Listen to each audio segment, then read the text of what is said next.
श्री गणेशाय नमः। श्री सरस्वत्यै नमः। श्री सद्गुरुदेव चरण कमलेभ्यो नमो नमः। ओम नमो भगवते वासुदेवाय। श्री राधा कृष्णाय नमो नमः। श्री रामचंद्र डोंगरे जी महाराज द्वारा रचित श्रीमद्भागवत रहस्य अध्याय नवम। विदुर जी का प्रश्न और मैत्रेय जी द्वारा सृष्टि क्रम का वर्णन।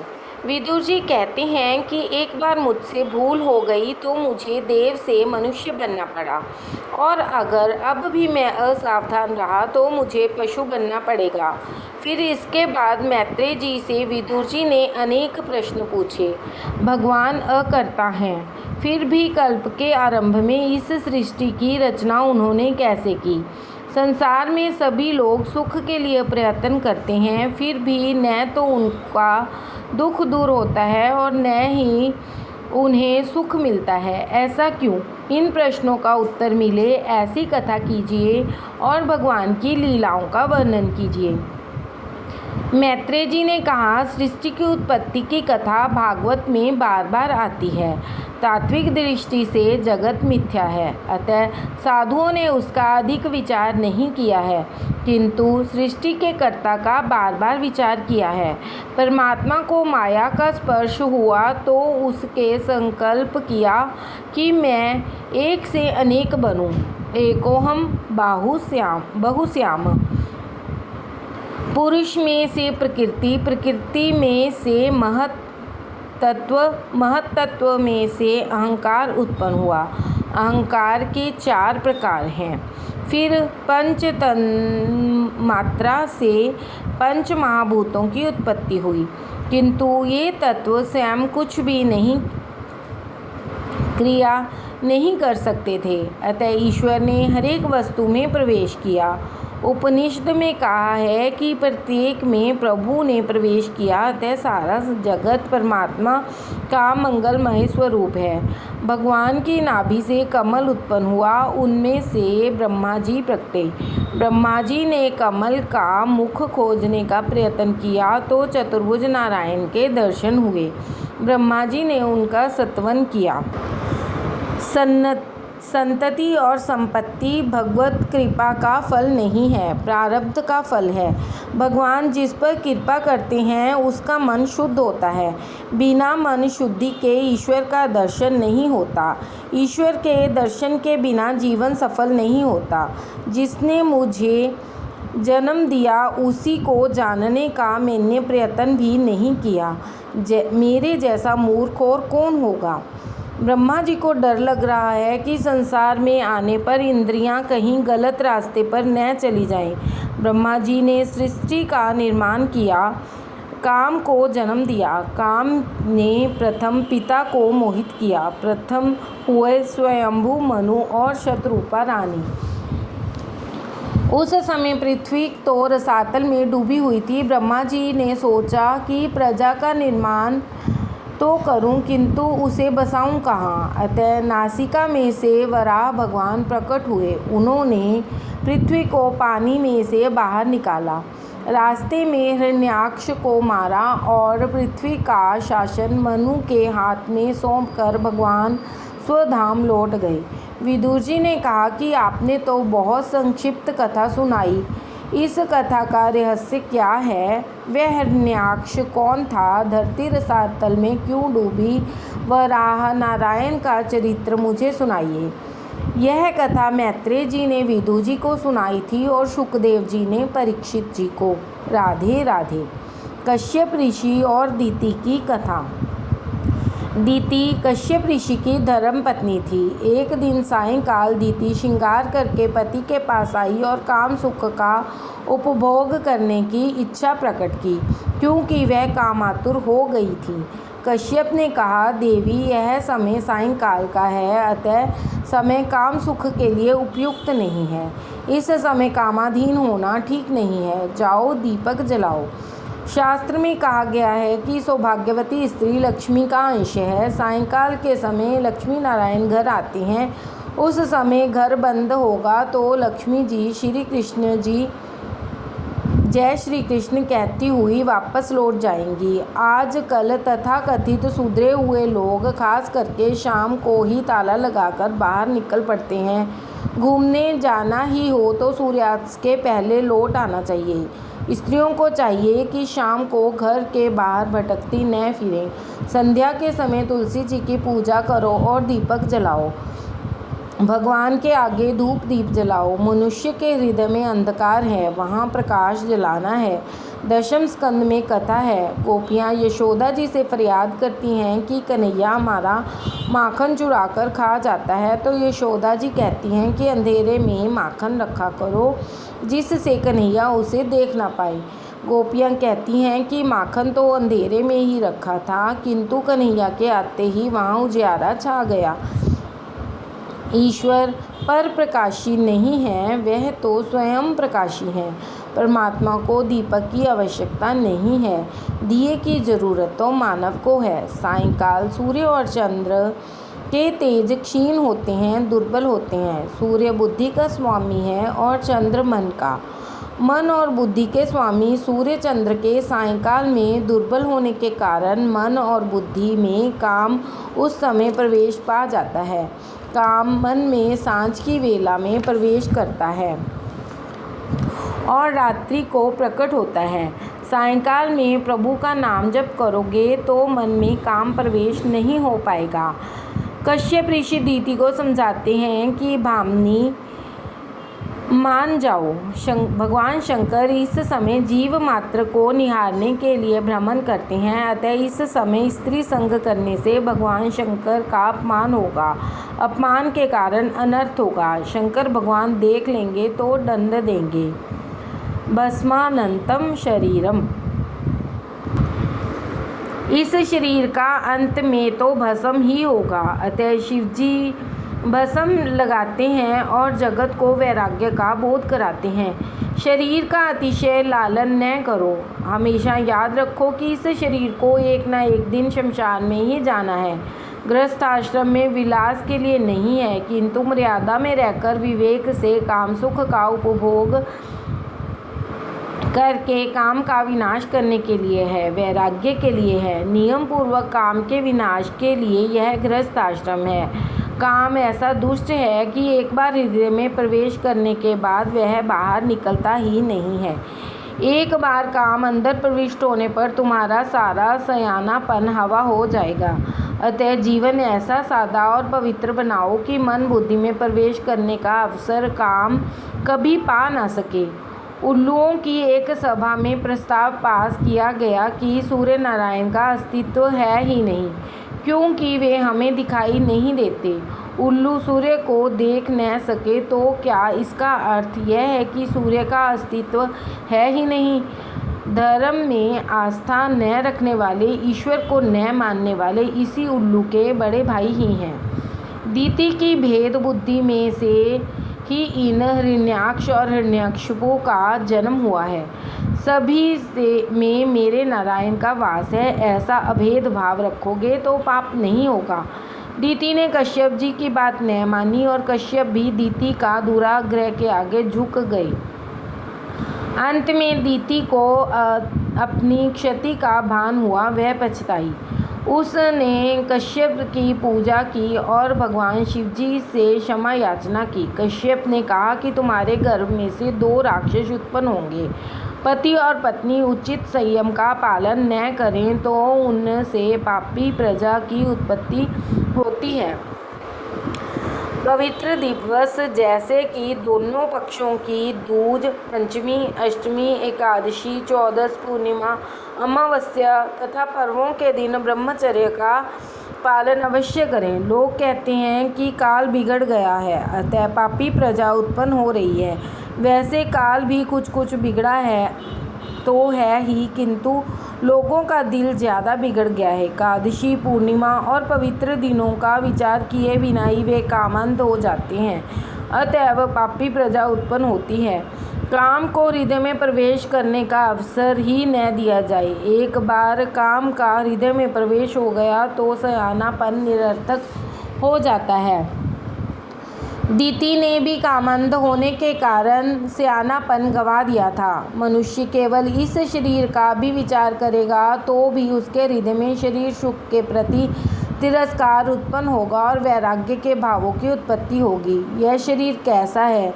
इसमें हड्डियां टेढ़ी तिरछी बिछा दी गई हैं, उस पर मांस रख दिया गया है और फिर त्वचा से मढ़ दिया गया है, अतः अंदर की चीज़ें नहीं दिखती। अन्यथा रास्ते में पड़े हुए हड्डी के टुकड़े को कोई छुएगा भी नहीं। वह सोचेगा कि उसे छूने से शरीर अपवित्र हो जाएगा, किंतु वही मनुष्य देह में छिपी हुई हड्डियों से प्रेम करता है। ऐसी मूर्खता दूसरी और क्या होगी? भागवत में एक स्थान पर कहा गया है कि यह शरीर तो कुत्ते और लोमड़ी का भोजन है। अग्नि संस्कार न हो तो इसे कुत्ते ही खाएंगे। ऐसे शरीर का मोह छोड़ो। जब दीति ने जाना कि उसके गर्भ से राक्षस उत्पन्न होंगे तो वह घबरा गई। तब कश्यप ने कहा कि उनका संस्कार करने के लिए भगवान नारायण आएंगे, तो दीति ने कहा कि तब मेरे पुत्र बड़े भाग्यशाली होंगे। कश्यप ने दीति को ऐसा भी आश्वासन दिया कि तेरा पौत्र महान भागवत भक्त और महान वैष्णव होगा और प्रहलाद नाम से जगत में विख्यात होगा। जो ठाकुर जी की सेवा स्मरण अकेला करे वह साधारण वैष्णव है, किंतु जिसके संग से दूसरों को भी ईश्वर की सेवा और स्मरण की प्रेरणा मिले वह और इच्छा जागे वह महान वैष्णव है। भक्तों ने एक बार महाप्रभु बल्लभाचार्य जी से कहा कि हमें वैष्णव का लक्षण बताइए। महाप्रभु जी ने कहा कि जो ठाकुर जी की सेवा करे वही वैष्णव है। भक्तों ने कहा कि यह बात तो हम भी जानते हैं, हमें कुछ विशिष्ट लक्षण बताइए। तो महाप्रभु जी ने कहा कि महान वैष्णव वह है जिसके संग में आने वाले को ठाकुर जी की सेवा से प्रीति हो जाए और उस पर भी कृष्ण भक्ति का रंग लग जाए।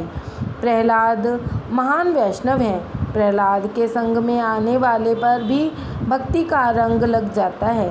तुम्हारी संगत करने वाले पर भक्ति का रंग न लगे तो मानो तुम्हारी भक्ति अभी कच्ची ही है, किंतु दूसरों को सुधारने की तकलीफ में पड़ने की साधारण मनुष्य को कोई ज़रूरत नहीं है। तुम अपना ही मन शुद्ध कर लो, बस वही काफ़ी है। व्यसन जैसा कोई पाप नहीं है। जो व्यसन को पराजित कर सकता है वही भक्ति कर सकता है। आजकल तो फैशन और व्यसन में ही समय और संपत्ति का व्यय किया जाता है। व्यसन के पीछे पागल हुआ व्यक्ति भगवान की सेवा नहीं कर सकता। वैष्णव तो वह है जो निर्व्यसनी है। जो भगवान की आराधना करना चाहता है उसे लौकिक व्यसन से प्रीति नहीं करनी चाहिए। जिसे ईश्वर की आराधना करनी है उसे चाहिए कि वह फैशन और व्यसन में न फंसे। व्यसन हो तो एक ही हो और वह व्यसन होना चाहिए कृष्ण भक्ति। विद्या व्यसनम अथवा हरिपाद सेवनम व्यसनम। तुकाराम महाराज जी को भक्ति का ऐसा ही व्यसन था। उनकी आँखों की ऐसी आदत पड़ गई थी कि जहाँ भी उनकी नज़र जाती वहाँ उन्हें मुरली मनोहर का स्वरूप ही दिखाई देता था। भक्ति व्यसन रूप हो जाएगी तो तुम्हें मुक्ति दिलाएगी। भक्ति व्यसन ही हो जाती है तो तुरंत मुक्ति मिलती है। राज्य शासन से समाज नहीं सुधरता, संत ही सद्भाव के द्वारा उसे सुधार सकती हैं। प्रहलाद जी के संग में भी तो जो भी आए उसे उन सभी का उन्होंने कल्याण किया। राधे राधे। दीति का गर्भाधारण। दीति गर्भवती हुई और उन्होंने सोचा कि मेरे पुत्र देवों को कष्ट देंगे, अतः उनका जन्म शीघ्र न हो। इस विचार से दीति ने 100 वर्ष तक गर्भ धारण किए रखा। सूर्य चंद्र का तेज क्षीण होने लगा। देव घबराए। वे ब्रह्मा जी के पास गए और उन्होंने पूछा कि दीति के गर्भ में कौन है। उन्हें ब्रह्मा जी ने दीति के गर्भ में जो थे उनकी कथा सुनाई। ब्रह्मा जी बोले कि एक बार मेरे मानस पुत्र सनकादि ऋषि घूमते फिरते वैकुंठ लोक में गए। अंतःकरण चतुष्टय के शुद्ध होने पर ही ईश्वर के दर्शन होते हैं। ईश्वर दर्शन करने के लिए जाते समय इन चारों को शुद्ध करके जाओ। अंतःकरण के 4 विभाग प्रकार हैं। अंतःकरण जब संकल्प विकल्प करता है तब उसे मन कहा जाता है। वह जब किसी वस्तु का निर्णय करता है तब उसे बुद्धि कहा जाता है। श्री कृष्ण का चिंतन करने पर उसे चित्त कहा जाता है और उनमें जब क्रिया का अभिमान लगता है तब उसे अहंकार कहा जाता है। मन, बुद्धि, चित्त और अहंकार, इन चारों को शुद्ध करो। बिना इन चारों को शुद्ध किए परमात्मा के दर्शन नहीं होते। ब्रह्मचर्य के बिना इन चारों की शुद्धि नहीं होती। ब्रह्मचर्य तभी सिद्ध होता है जब ब्रह्मनिष्ठा सिद्ध होती है। सनत कुमार ब्रह्मचर्य के अवतार हैं। वह महाज्ञानी हैं, फिर भी बालक जैसे दैन्य भाव से रहते हैं। सनत कुमार आदि नारायण के दर्शन के लिए वैकुंठ जाते हैं। काम और काल वैकुंठ में प्रवेश नहीं पा सकते। जब बुद्धि कुंठित होती है वह वैकुंठ होता है। वैकुंठ के वृक्ष पुण्य और दिव्य हैं। 6 ऋतुएं सखियां बनकर उस धाम की सेवा करती हैं। वहाँ 7 बड़े बड़े किले हैं जिन्हें लांघ कर जाना पड़ता है। दक्षिण में रंगनाथ जी का मंदिर इस वर्णन के आधार पर ही बनाया गया है। सनत कुमारों को अलौकिक वैकुंठ धाम का दर्शन हो रहा था। यहाँ भ्रमर भी प्रेम से ईश्वर का गुणगान करते हों ऐसा लगता है।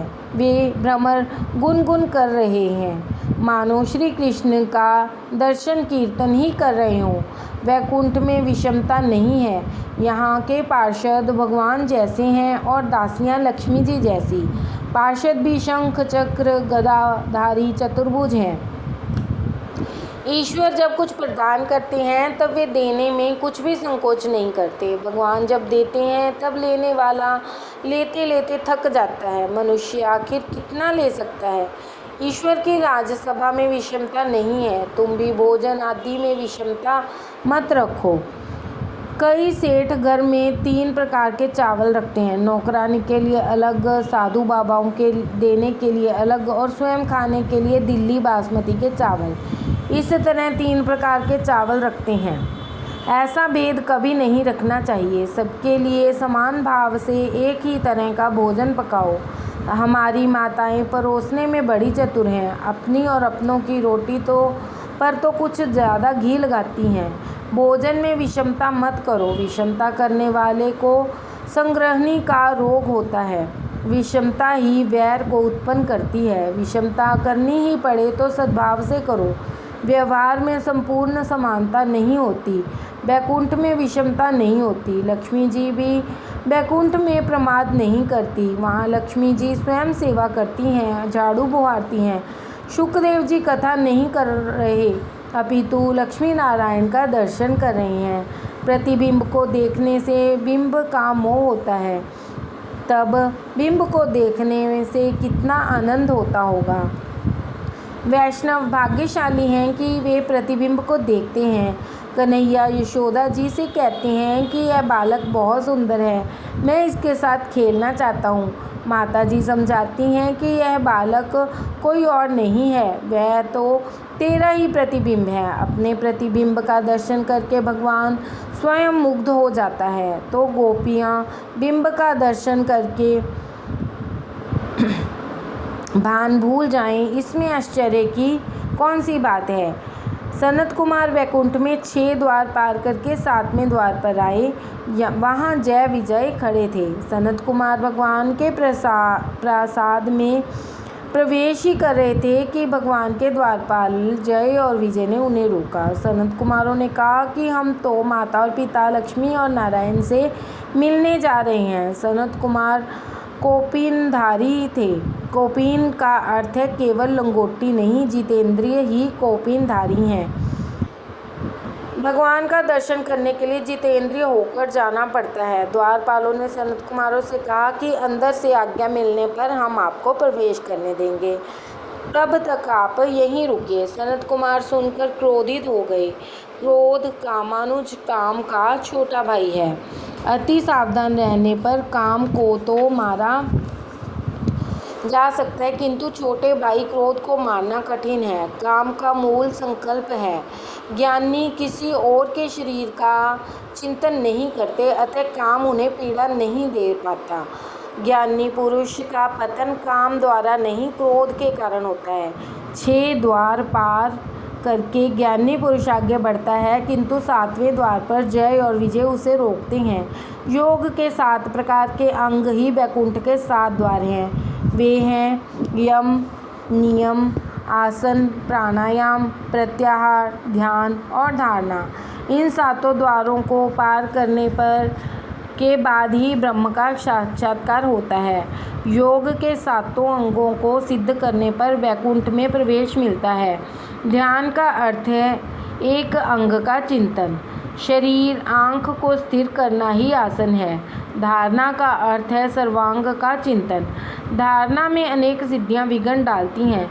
सर्वांग का दर्शन ही धारणा है। साधक को जीवन में अंतिम सांस तक सावधान रहने की जरूरत है। जय और विजय प्रतिष्ठा के 2 स्वरूप हैं। सर्वांग के चिंतन में रिद्धि प्रसिद्धि बाधा उपस्थित करती है। सिद्धि के मिलने पर प्रसिद्धि होती है। सेवा में प्रमाद करने वाले का पतन होता है। जय अर्थात स्वदेश में प्रतिष्ठा और विजय अर्थात परदेश में विजय। जगत मेरे लिए क्या कहेगा इसकी चिंता मत करो, किंतु जगदीश्वर क्या कहेंगे उसी का ख्याल रखो। जो लौकिक प्रतिष्ठा में फंसता है वह परमात्मा से दूर हो जाता है। राधे राधे।